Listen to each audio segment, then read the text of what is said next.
Assalamualaikum warahmatullahi wabarakatuh. Perkenalkan, nama saya Henry, jurusan Ilmu Al-Quran dan Tafsir, Fakultas Usuluddin dan Studi Agama. Sekarang berada di semester 7. Di sini saya sedikit menjelaskan tentang Tafsir Al-Manar karya Muhammad Abduh dan Muhammad Rashid Ridho. Yang pertama, tentu kita jelaskan bagaimana biografi atau perjalanan Muhammad Abduh dan Muhammad Rashid Ridho. Yang pertama itu ada Muhammad Abduh. Beliau memiliki nama lengkap Muhammad Abduh bin Hasan Khairullah. Beliau lahir di suatu desa di Mesir Hilir yang bernama tidak diketahui secara pasti dikarenakan kedua orang tuanya adalah orang desa yang tidak mementingkan tanggal dan tempat lahir anaknya. Pada tahun 1849 digunakan sebagai tahun lahirnya. Namun ada juga yang mengatakan bahwa dia lahir sebelum tahun itu. Ayahnya Muhammad Abduh ini bernama Muhammad Abduh bin Hasan Khairullah, berasal dari Turki dan telah lama tinggal di Mesir. Ibunya menurut riwayat dari bangsa Arab yang menurut silsilahnya menurun dari suku bangsa Umar bin Khattab. Ayahnya selalu berpindah-pindah tempat namun tetap menetap terakhirnya adalah desa Mahallah Nasar. Pendidikan Muhammad Abduh diawali dengan belajar menulis dan membaca di rumah. Setelah hafal Al-Quran pada tahun 1863, ia dikirim oleh orang tuanya ke Tanta untuk meluaskan bacaannya dengan belajar tajwid di Masjid Al-Ahmadi. Namun, karena metode pengajaran yang diterapkan para guru menurutnya tidak tepat, beliau mengatakan bahwa guru-guru tersebut cenderung memaksakan murid-murid dengan kebiasaan menghafal istilah-istilah tentang nahwu dan fikih yang arti-artinya tidak pahami oleh para murid. Para guru seakan-akan tidak mau peduli akan hal itu. Karena beliau merasa tidak puas, maka ia pun meninggalkan Tanta dan kembali ke Mahallah Nasar. Pada tahun 1866, Muhammad Abduh pergi ke Kairo untuk belajar di Al-Azhar. Kondisi lembaga pendidikan tinggi Islam masih dalam keadaan agak mundur dan jumud ketika itu. Ide-ide pembaharuan belum dapat diterima. Pada tahun 1877, dengan memperoleh gelar Al-Alim dan berhak mengajar di lembaga tersebut, Muhammad Abduh ini merupakan mujadid yang menghendaki kemajuan secara evolusi dan dari Islam, di mana dia menginginkan keseimbangan dalam Islam itu sendiri. Pada tahun 1879 Masehi, Muhammad Abduh dibuang dari Kairo karena dituduh melakukan gerakan yang menentang pemerintah yang ada waktu itu dikuasai oleh Khadewi Taufik. Namun setelah kemudian, ia diperbolehkan kembali ke Mesir berkat usaha Perdana Menteri Riyad Pasha. Itu sedikit biografi atau latar belakang Muhammad Abduh. Dan tadi kan Tafsir Al-Manar, ada dua pengarang, yaitu Muhammad Abduh dan Muhammad Rashid Ridho. Yang kedua itu saya sedikit menjelaskan biografi Muhammad Rashid Ridho. Muhammad Rashid Ridho ini memiliki nama lengkap yaitu Muhammad Rashid bin Ibnu Ali Ridho Ibnu Muhammad Syamsuddin Ibnu Muhammad Baharuddin Ibnu Manla Khalifah. Beliau ini lahir di desa Kalamun, Lebanon yang terletak di pantai Laut Tengah sekitar 3 mil jauhnya di sebelah selatan kota Tripoli, Lebanon. Pada tanggal 27 Jumadil Awal 1282 atau bertepatan dengan tanggal 23 September 1865 Masehi, beliau berasal dari keturunan bangsa Arab yang memiliki garis keturunan langsung dari Husain ibnu Ali, cucu Muhammad dari Fatimah. Oleh karena itu, Ridho memakai gelar Sayyid, keluarga yang dikenal sebagai keluarga yang religius serta menguasai ilmu agama. Sayyid Rashid Ridho memulai pendidikan formalnya di madrasah tradisional desa Al-Qalamun. Setelah tamat, ia pindah ke madrasah Ibtidaiyah Rashidah di Tripoli. Di sini ia belajar ilmu alat. Maksud ilmu alat di sini adalah ilmu nahwu, ilmu saraf, akidah, fikih, geografi serta bahasa Arab dan Turki. Rashid Ridho tidak tertarik untuk terus belajar di masa tersebut karena pada pelajar di sana hanya dipersiapkan untuk menjadi pegawai pemerintah Maka setahun kemudian ia pindah ke Madrasah Al-Wataniyah di Al-Islamiyah di Tripoli. Pada tahun 1299 Hijriah, Rashid Ridho melanjutkan sekolah yang didirikan oleh ulama besar Syam, yakni Syekh Husain Al-Jisr, seorang pengagum Al-Afghani dan penganjur pembaharuan. Syekh inilah yang kelak mempunyai andil besar terhadap perkembangan pemikiran Rashid Ridho, khususnya ide-ide pembaharuannya. Karena kedekatannya dengan Syekh tersebut, ia diberi kesempatan oleh sang guru untuk menulis beberapa surat kabar di Tripoli. Inilah momen yang kelak memuluskan jalannya mendirikan penerbitan surat kabar atau majalah Al-Manar pada tahun 1314 Hijriah atau bertepatan dengan 1897 Masehi. Syekh memberikan kepada Rashid Ridho ijazah dalam ilmu-ilmu agama, bahasa dan filsafat.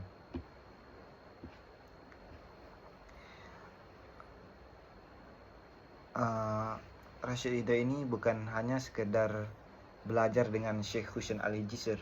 Beliau juga belajar dengan Syekh Mahmud Nasyabah yang ahli di bidang hadis dan mengajarnya sampai selesai. Serta karenanya lah Said Muhammad Rashid Ridho ini mampu menilai hadis-hadis yang dhaif dan yang maudhu, sehingga digelari Voltaire-nya kaum muslim karena keahliannya menggoyahkan segala sesuatu yang tidak benar dalam bidang agama. Mungkin itu sedikit biografi dari Muhammad Abduh dan Muhammad Rashid Ridho. Sekarang kita beralih ke kontribusi dalam bidang tafsir. Kitab tafsir Al-Manar bermula dari kuliah tafsir Al-Quran yang diberikan oleh Muhammad Abduh di Universitas Al-Azhar, Mesir, yang berlangsung dari tahun 1899 hingga ia wafat di tahun 1905. Kuliah-kuliah tersebut selalu dihadiri oleh Rashid Ridho, muridnya yang setia. Ia mencatat keterangan dan penafsiran setiap ayat yang disampaikan oleh gurunya. Kemudian catatan tersebut disusun dalam bentuk tulisan yang teratur dan diserahkan kepada gurunya untuk diperiksa. Ringkasan dan penjelasan itu kemudian dimuat secara berturut-turut dalam majalah Al-Manar yang dipimpin dan dimilikinya itu dengan judul Tafsir Al-Quran Al-Hakim, disadur dari kuliah Al-Ustadz Al-Imam Muhammad Abduh. Abduh sempat menyampaikan kuliah-kuliah tafsirnya dari surah Al-Fatihah sampai dengan surah An-Nisa ayat 125. Kemudian tokoh ketiga, Rashid Ridho, menafsirkan ayat Al-Quran secara sendirian yang pada garis besarnya mengikuti metode dan ciri-ciri pokok yang digunakan oleh gurunya, yaitu Muhammad Abduh, sampai dengan ayat 52 surah Yusuf. Karena itu tafsir Al-Manar yang terdiri dari 12 jilid itu lebih wajar untuk dinisbahkan kepada Said Muhammad Rashid Ridho, sebab di samping lebih banyak yang ditulisnya baik dari segi jumlah ayat maupun dari segi jumlah halaman dalam penafsiran ayat surah Al-Fatihah dan surah Al-Baqarah serta surah Nisa, ditemui pada pendapat Rashid Ridho yang ditandai olehnya dengan menulis kata aqulu sebelum menguraikan pendapatnya. Itulah ciri khas dari tafsir Al-Manar itu sendiri. Yang selanjutnya kita beralih ke latar belakang historis penyusunan kitab tafsir. Setelah bertahun-tahun mengalami penindasan dan penjajahan oleh kekuatan barat pada akhir abad ke-19, umat Islam mulai bangkit kembali, merasakan penghinaan terhadap agama mereka yang dieksploitasi, sementara budaya mereka dirusak dan dinodai pada masa ini. Gerakan Islam berkembang pusat di berbagai negara, dipelopori oleh tokoh-tokoh terkemuka seperti Jamaluddin Al-Afghani beserta murid-muridnya seperti Abduh Rashid Ridho yang ada di Mesir, serta Ahmad Khan di India dan Pakistan. Selain mereka terdapat pula sejumlah tokoh terkenal lainnya dalam tradisi tafsir pada periode modern seperti tafsir Al-Jauhari karya Tantawi Jauhari, Mahasin Al-Ta'wil karya Syekh Jamaluddin Al-Qasimi, dan Fi Zilal Al-Quran karya Said Qutb.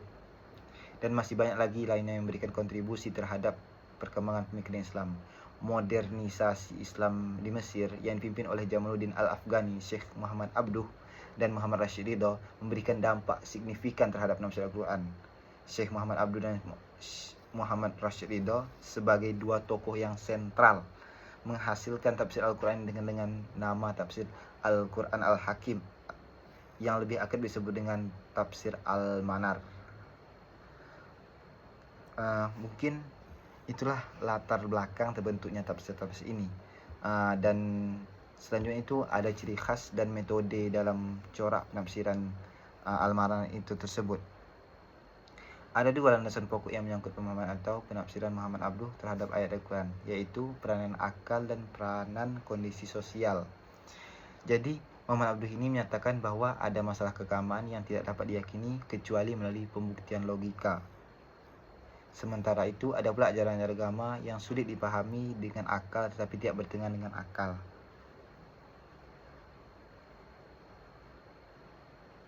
Lebih jauh, Muhammad Abduh mengakui adanya keterbatasan akal manusia dan kebutuhan manusia atas bimbingan Rasulullah, terutama untuk memahami persoalan metafisika atau dalam beberapa persoalan yang berkaitan dengan ibadah.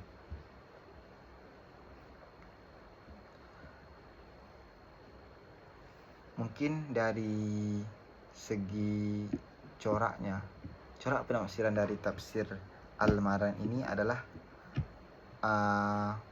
tafsir atau sumber penafsiran dari kitab tafsir Al-Manar ini adalah tafsir bil-ra'i. Adapun corak penafsiran dari tafsir Al-Manar ini adalah adabul ijtimai, yang maksud dari adabul ijtimai adalah yang menitik beratkan penjelasan ayat Al-Quran pada segi ketelitian redaksinya, lalu menyusun kandungannya dalam redaksi yang indah dengan penonjolan aspek-aspek petunjuk Al-Quran bagi kehidupan. Syekh Muhammad Abduh mendasarkan ciri-ciri penafsiran yang menjadi prinsip-prinsip pokok penafsiran ayat Al-Quran sebanyak 9 prinsip pokok yang dianggap sebagai metode Muhammad Abduh dalam menafsirkan Al-Quran, surat atau ayat Al-Quran sebagai satu kesatuan yang utuh atau serasi. Di sini saya sedikit memberikan contoh tentang tafsir Al-Manar. Yang pertama itu dalam menafsirkan surah Al-Fajr ayat 1-2, yaitu Bismillahirrahmanirrahim wal fajr wa layalil asr. Di sini demi fajar dan malam yang 10. Kata layalil asr misalnya tidak mungkin terlepas dari kata wal fajr. Muhammad Abduh menjelaskan bahwa kata al-fajr di sini tidak dibarengi dengan satu sifat tertentu, sehingga ia harus dipahami secara umum. Menurut Muhammad Abduh, bila Al-Quran bermaksud menjelaskan tentang suatu hari atau waktu tertentu, maka hari dan waktu itu dijuluki dengan sifat atau ciri-cirinya, yaitu Yaum Al-Qiyamah, Al-Yaum Al-Ma'ud, Al-Lailah, Al-Qadar, dan sebagainya. Itu sebagai contoh hari atau malam yang telah ditentukan. Jika hari dan waktu itu tidak ditentukan sifat atau ciri-cirinya, maka yang maksud dalam adalah waktu secara umum. Jadi kata al-fajr di sini dimaknai sebagai hal yang umum, terjadi setiap hari, dalam arti bahwa al-fajr tersebut adalah fajar ketika cahaya siang menjelma di tengah-tengah kegelapan malam, cahaya yang kemudian mengusik kegelapan tersebut. Dengan demikian, dengan keserasian antara ayat pertama dan ayat kedua, maka layalil asr harus ditafsirkan dengan malam-malam yang serasi keadaannya dengan pengertian yang dikandung oleh kata al-fajr. Al-Fajr yakni 10 malam yang terjadi pada setiap bulan yang di dalamnya cahaya bulan mengusik kegelapan malam. Dengan demikian terjadilah keserasian antara keduanya, yakni masing-masing mengusik kegelapan, walaupun yang pertama mengusiknya hingga terjadi terang yang merata, dan yang kedua mengusik namun akhirnya terjadi kegelapan yang merata atas dasar keserasian itu.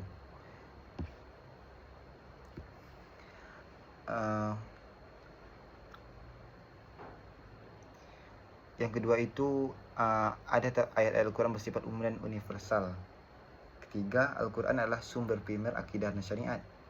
Rasionalitas digunakan dalam memahami ayat Al-Quran, menentang dan memberantas taklid, tidak merinci persoalan yang disinggung secara umum, baham atau tidak jelas, atau sepintas lalu oleh Al-Quran.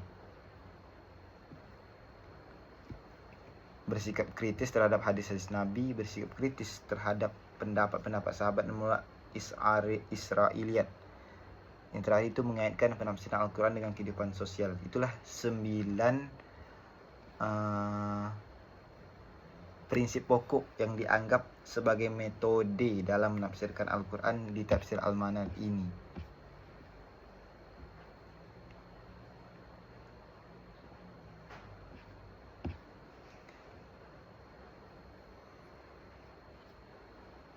Mungkin itulah sedikit penjelasan tentang tafsir Al-Manar karya Muhammad Abduh dan Muhammad Rashid Ridho yang saya sampaikan. Terlebih dan kurang saya mohon maaf. Saya tutup dengan doa. Wabillahi taufik. Wassalamualaikum warahmatullahi wabarakatuh.